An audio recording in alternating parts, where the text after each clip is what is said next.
మాజీ రాష్ట్రపతి డాక్టర్ సర్వేపల్లి రాధాకృష్ణన్ మార్గదర్శకుడని మాజీ ఎమ్మెల్యే దివాకర్ రావు పేర్కొన్నారు.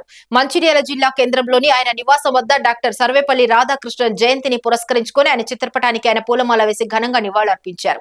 ఈ సందర్భంగా ఆయన మాట్లాడుతూ డాక్టర్ సర్వేపల్లి రాధాకృష్ణన్ ను ఆదర్శంగా తీసుకుని ఉపాధ్యాయులు మెరుగైన సమాజం కోసం పనిచేయాలని అన్నారు.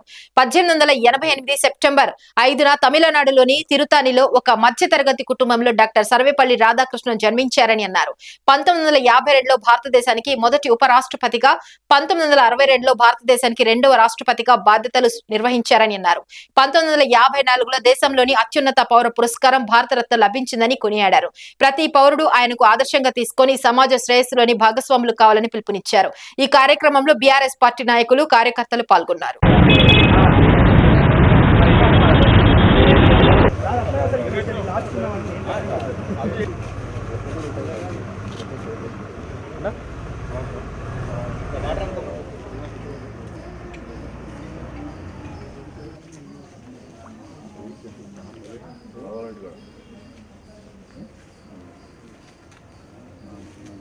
सुधीर है जगन नहीं सुधीर है